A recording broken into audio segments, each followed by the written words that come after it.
You're watching The Legal Breakdown. Glenn, we have a crazy story here where we found out, despite their attempts to claim that they aren't doing this meeting, that Pam Bondi, Kash Patel, J.D. Vance, among possible others, did opt to meet in private about what the next steps are with the Epstein scandal. Now, the reason that I'm asking about this in particular is because there was a time in American politics where the executive branch, president or vice president meeting with an attorney general behind the scenes would be enough of a scandal to talk about it for weeks or months, as we saw with former President Bill Clinton. Wasn't even the president at the time. Former President Bill Clinton meeting with Loretta Lynch for a few minutes on the tarmac. Now, you've got Pam Bondi and J.D. Vance meeting in private to discuss the Epstein scandal. That would be bad enough unto itself.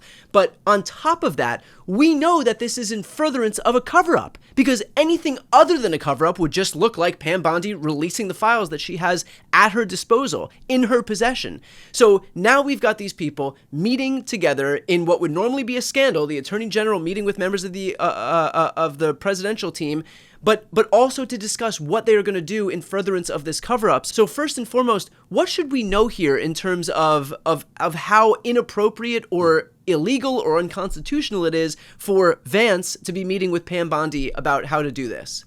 Yeah, I'm so glad we're talking about this, Brian, because, we need to continue to remind everybody how the rule of law and how governance is supposed to work, how it used to work, because we're going to have to get back to it working the way it was intended to work when we, come out the other side of this dark, dark chapter in American history that is the Trump administration. So the reason this is so bad is because we want the American people to have confidence in the Department of Justice when it exercises its prosecutorial discretion. What do I mean? We want DOJ awesome powers to criminally investigate and prosecute people and organizations, businesses, companies, nonprofits. We want them to make prosecutorial decisions based exclusively on the facts and the law, not on politics. And that is why for, as long as the Department of Justice has been around, there has been a traditional separation between the White House, the president and his, closest advisors, and the Department of Justice, the Attorney General, the Deputy Attorney General, and all of the people making the prosecutorial decisions. Because what you don't want to have happen is for the American people to come to believe that the people prosecuted by the Department of Justice are being prosecuted for political reasons because they are the president's enemies. The people who commit crimes who go unprosecuted are getting that break, that protection, because they're the president's friends and donors. So figuratively, there's been a wall that's erected between the Oval Office, the president and his closest advisors,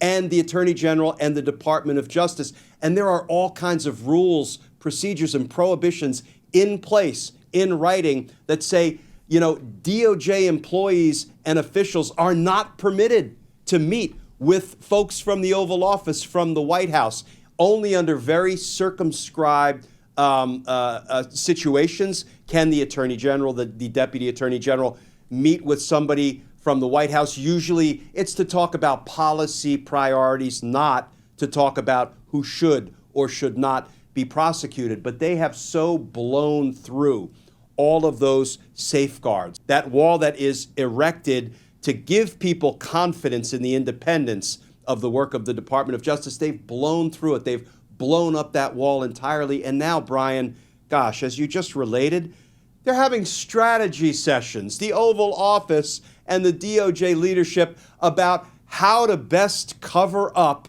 for Donald Trump so the Trump-Epstein-Maxwell scandal goes away or doesn't do him any harm. I mean, it doesn't get any more wrong for DOJ leadership to be participating in that kind of activity. It is more wrong than anything I saw in my entire career with the Department of Justice. Let's do a little experiment here. What do you think right-wing media would say if Joe Biden, for example, and his team, Joe Biden and Kamala Harris, met with Merrick Garland for some off-the-record meeting to discuss what they were going to do about Hunter Biden, which was a scandal that plagued the Biden White House, what they were going to do with Hunter Biden, didn't relay any information from it, initially got caught because the thing was going to happen at Kamala Harris's residence, so ultimately they just scrapped that plan because they didn't want to have to discuss that with members of the press, and instead just did that strategy session at the White House. Yeah, consistency is just not really a thing as far as right-wing media is concerned. They would jump all over Barack Obama or Joe Biden, for something as egregious as wearing a tan suit in Obama's circumstance.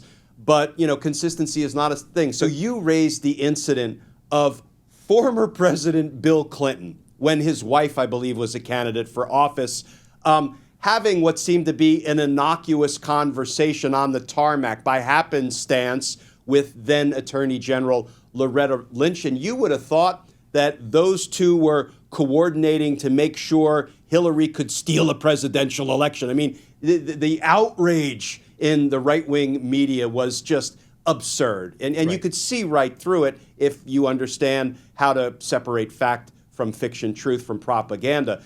But, now they're having open cover-up sessions, in the vice president's residence or in the Oval Office to try to kill the Trump-Epstein-Maxwell scandal. But you know what, Brian? Every distraction they're trying has fallen flat, and I predict they will continue to fall flat because this one seems to have legs.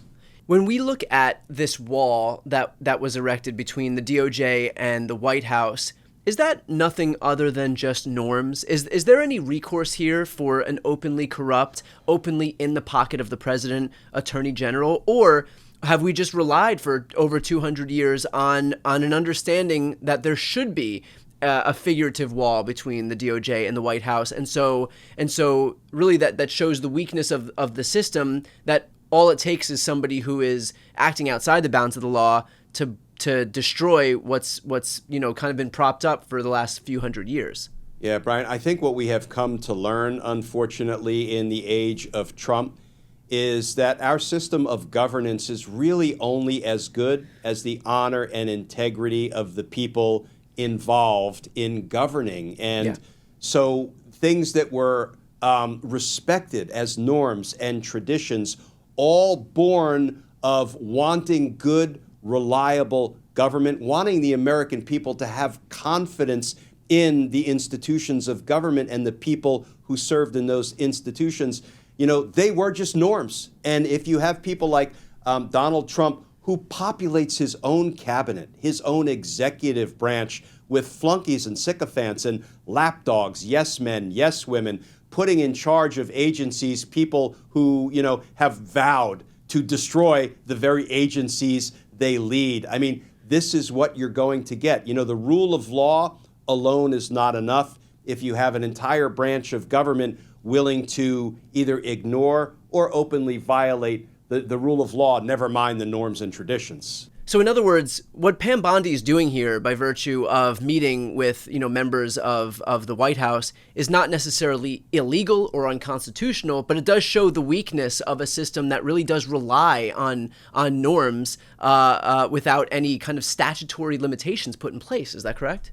Exactly right. You won't hear me say Pam Bondi broke the law. She violated a federal statute. She violated the Constitution by, sitting down and discussing things with Donald Trump, because she didn't. However, I mean, if they are involved in some kind of a potential conspiracy to cover things up, well, that's a different story. Now, Brian, we're getting into the area of what we would call a 371 conspiracy against the United States or to violate one or more laws of the United States. We can't say, without the evidence of what's going on inside these meetings, that charge necessarily is supported by what they're doing. But as of right now, I can't say Pam Bondi violated the law by going in and talking to Donald Trump about how to best stay out of hot water in the ongoing Trump-Epstein-Maxwell scandal. Right, but it does put on full display the hypocrisy of right-wing media that pretended that Clinton meeting with Loretta Lynch was some grave national security threat and somehow warranted months and months and months of breathless coverage and cries about scandal and cover-up and all of this nefarious behavior. And then when we got something 10 times worse, objectively 10 times worse, the Attorney General helping the president figure out how to evade accountability for the cover-up of a pedophile ring. Like, what the fuck are we talking about here? Not a peep from those people who thought it was so disqualifying when a former president met with the Attorney General. Yeah, this is where we are. And, if there is any good news, if there are any points of light here to be found amidst the Trump-induced darkness, the distractions are failing. The cover-up may crumble, may be exposed. What I found in my many years of investigating and prosecuting conspiracy cases in particular, if you have more than 2 or 3 co-conspirators, it becomes very hard to control the universe of people and information that begins to leak out for any number of reasons. So listen, hopefully this cover-up, this conspiracy, if there is one underway, will, disintegrate over time, and maybe we'll even have somebody get sick and tired of what's going on inside the Trump administration behind closed doors, who will stand up, who will expose it, who will speak the truth. We had some of those people in the first Trump administration, and that would be very helpful in helping bring down this whole conspiracy in the event they're involved in one. Well, it's not just those people, because of course, the people involved in this have all the culpability. But there is also, look, we've spoken about the people involved. We've spoken about right-wing media, but legacy media glommed onto this story as well. Liberal media glommed onto the story as well about Bill Clinton and Loretta Lynch, and their silence in the face of something that is happening right now that is objectively worse. Again, an attorney general doing strategy sessions with members of the White House, objectively worse than Bill Clinton meeting for a couple of minutes in some innocuous conversation on the tarmac. But the fact that they have all remained silent, and I look, I get it. I get, the flooding the zone with shit strategy, but we're talking about this. We're making time to talk about this. And for all of those institutions and media outlets that spent God knows how much time taking their cues from right-wing media when they had fainting spells about Clinton and Lynch, for them to be silent in the face of this right now goes to show that they're not operating in good faith either. Like, they'll be falling over themselves to listen to what Fox News and members, Republican elected officials say as it relates to Bill Clinton. But now when you've got Donald Trump and Pam Bondi doing something, J.D. Vance doing something, and Kash Patel doing something, the fact that they're silent, you have no excuse for that, no defense for that. And so these people, as I said, are have some culpability here too in terms of what they decide is worth promoting and what they decide to stay silent on. Yeah, and then you're making a pretty good argument in favor of independent media, because corporate media, legacy media, seems to have fallen down on the job. It seems like they bend over backwards sometimes to pick up on and even harp on stories like the Clinton-Lynch meeting, which by all accounts, it couldn't have seemed more innocuous. Now, if there was something nefarious going on, okay, dig in and expose it, and yet, maybe part of it is, as you say, a result of Donald Trump flooding the zone with shit. But you know what? We need to pay attention to and highlight each story of Trump abuse, because each one is worthy of, being heard and understood by the American people who are the victims of Donald Trump's daily abuses. Right. Well, look, highly recommend for everybody who's watching right now, if you would like to support independent media, completely free, does not cost you anything, but a great way to support our work is to subscribe to our YouTube channels. The links are right here on this screen. I'm Brian Tyler Cohen. And I'm Glenn Kirshner. You're watching The Legal Breakdown.